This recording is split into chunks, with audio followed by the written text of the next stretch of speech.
Howdy, Brazos Valley. This is Hayden Riley, broker associate with Inhabit Real Estate Group, and welcome to the Brazos Valley MLS update.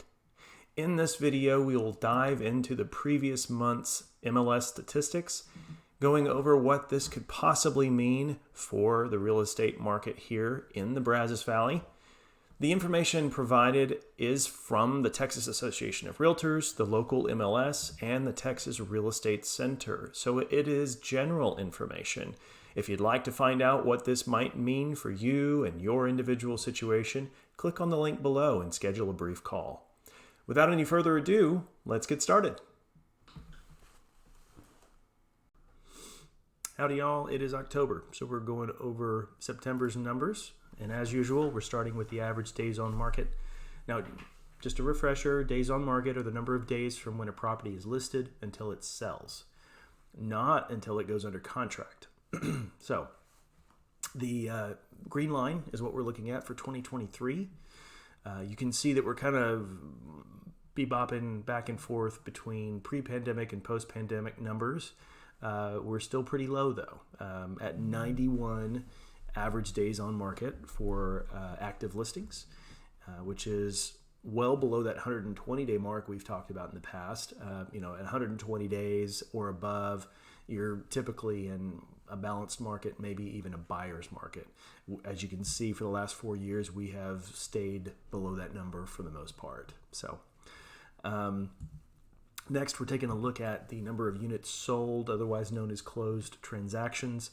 Again, the green line, you can see we're going back on trend for just a little bit above for where we were in 2019, which is pretty much where I thought we were going to be this year, somewhere between pre-pandemic and post-pandemic numbers, or post-pandemic, pre-pandemic and pandemic numbers.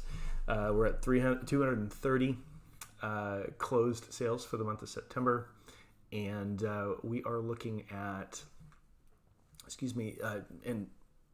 we'll most likely level out for the remainder of the year, as you can see from previous bar or line graphs here, and we'll pick up again usually in March. So not to fret though, we still are selling, as you can see from the average days on market that we saw before. The new listings taken, we had a little bit of an increase. I mean, not over last month, but compared to previous Septembers. This has been a rather high month, and I think that's a lot because builders are putting more properties on the market these days. To basically, we still need inventory. We have a shortage, believe it or not.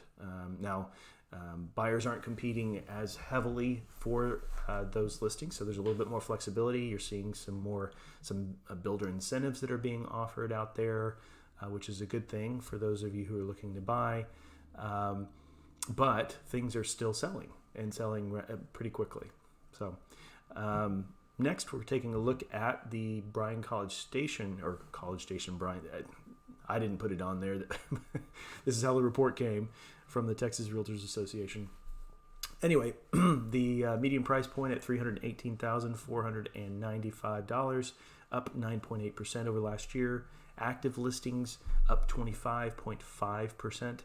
Days on market 89. September, our price distribution, we're looking about where it usually is, with the lion's share of active listings between $200,000 and $400,000. Our closed sales are down 24% over last year, and our months of inventory 3.5. So for those of you who are not familiar with this number, the way we come to this number is by asking the question, what would happen if we sold the same number of sold properties that we had in September over and over again? And how many months would it take for us to completely deplete our inventory, of course, without adding anything new to the market? And the answer is 3.5 months. Now, typically, when that number is at 6 or higher, we're moving more into buyer's market. But as you can see, we are well below that number. We have been well below that number for quite some time. I don't see us, flirting with that 6 number anytime soon. But who knows? We'll see. But that, just given the other activity that we've seen in the previous graphics, the previous slides, that just would be a big surprise if we went that direction. Now, as far as the market activity for the last week, we've had 60 new listings or not new listings, 60 listings go under contract in the last week of 1,258 active listings. So that means 4.8% of our market went under contract. That's still a pretty good clip for this time of year. Definitely lower than our previous 2 years around this time of year, but that's to be expected. We have higher interest rates at this point. It is the fall, and we're moving into the fall and winter time, which is not exactly hot buying season. So it's to be expected. Now, what does all of this mean for you individually? Who knows? Because this is not a one-size-fits-all. This is just telling you the state of the market as it is. If you'd like to know what this means for you, even if you're a buyer, seller, or just looking to find out, what your property taxes are going to be like next year or whatever, I'm happy to take the time and go over those nuances with you. You can click on the link below and schedule some time either on the phone or in person, and would love to chat with you. Otherwise, I hope this has been helpful, and I look forward to talking to you guys next time.